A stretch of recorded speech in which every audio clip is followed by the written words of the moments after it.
గ్రామంలోని ప్రభుత్వ బాలుర పాఠశాలలో కౌన్సిల్ ఫర్ గ్రీన్ రెవల్యూషన్ సంస్థ ఆధ్వర్యంలో పర్యావరణ పరిరక్షణపై అవగాహన కల్పించారు. రోజురోజుకు వాతావరణంలో వస్తున్న మార్పుల ఫలితంగా శరీరంతో పాటు ఆరోగ్య స్థితిలో అనేక మార్పులు వస్తున్నాయి.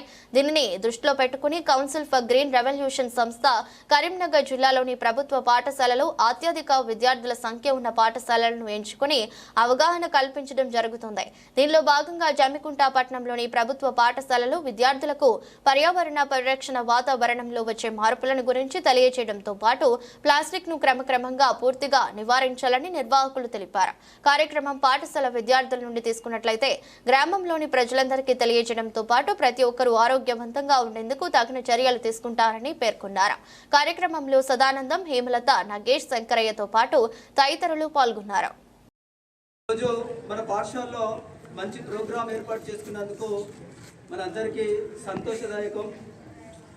So council for green revolution సంస్థ వారు పర్యావరణాన్ని పరిరక్షించాలనేటువంటి సదుద్దేశంతో మన గవర్నర్ గారితో తర్వాత సిఎండిఏసి వారితో పర్మిషన్ తీసుకొని ఏ పాఠశాలలో అయితే విద్యార్థుల సంఖ్య ఎక్కువగా ఉందో ఆ పాఠశాలను సెలెక్ట్ చేసుకున్నారు.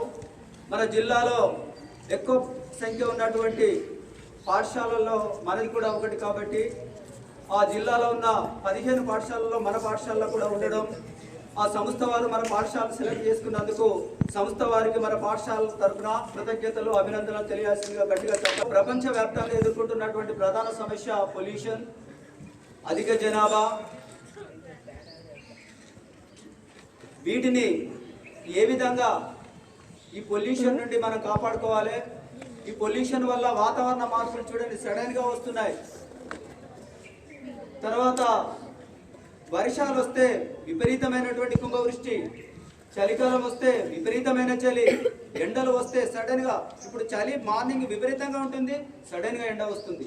ఈ వాతావరణ మార్పులను తట్టుకోవాలంటే మన శరీరం కూడా ఆ విధంగా మార్పు చెందాల్సినటువంటి అవసరం ఉంది. అంటే సడన్గా కూడా ఈ జీవరాశి అంతమయ్యేటువంటి ప్రమాదం ఉంటుంది. ఆ ఉద్దేశంతో ఈ సంస్థ సడన్గా జరిగేవి వాతావరణ మార్పుల నుండి కాపాడుకోవాలంటే దీనికి నాయకత్వం వహించే వాళ్ళు ఎవరు అని ఆ సంస్థ వాళ్ళు ప్రశ్నించుకుంటే మరి రాజకీయ నాయకుల ఎవరి వల్ల అవుతుంది అనేటువంటి ఆ ప్రశ్న వాళ్ళకు తొలిసింది. మరి ఎవరిని ఎన్నుకున్నారు ఆ నాయకులు అంటే పాఠశాలలో, ప్రభుత్వ పాఠశాలలో ఉన్న విద్యార్థులను నాయకులుగా ఎన్నుకున్నారు. అందులో భాగంగా ఈరోజు మనం 8 మంది నాయకులను నుంచి ఇప్పటి నుంచి మన స్కూల్ని నో ప్లాస్టిక్ జోన్గా డిక్లేర్ చేద్దామా? చేయగలరా? వీలైతే మేము ఒక బోర్డుని స్పాన్సర్ చేస్తాము. ZP high school Jammikunta no plastic జోన్గా డిక్లేర్ చేయబడింది. ఆ బోర్డు పెట్టుకుంటారా లేదంటే ఓన్లీ బోర్డు మట్టుకే ఉంటానా లేదంటే పాటిద్దామా? చేస్తారా? చేయాలన్నా.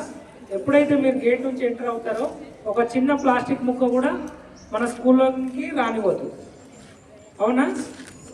అంటే మొత్తం గేట్ దగ్గర పడేసి వస్తారా? ప్లాస్టిక్ ముక్క అనేది మన స్కూల్ని అవాయిడ్ చేద్దాం మన స్కూల్లో. ఓకేనా?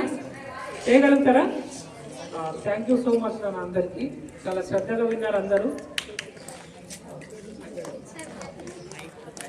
వాళ్ళకి గర్ల్స్ లీడర్గా డిక్లేర్ చేశాం తెలుసా? గల్లీ లీడర్, ఢిల్లీ లీడర్ అన్నారు, మనకు అవసరం లేదు. హెల్త్ లీడర్ కావాలి మనకి. వీళ్ళందరూ ఇప్పుడు హెల్త్ లీడర్స్, ప్రతి క్లాస్ నుంచి ఇద్దరు.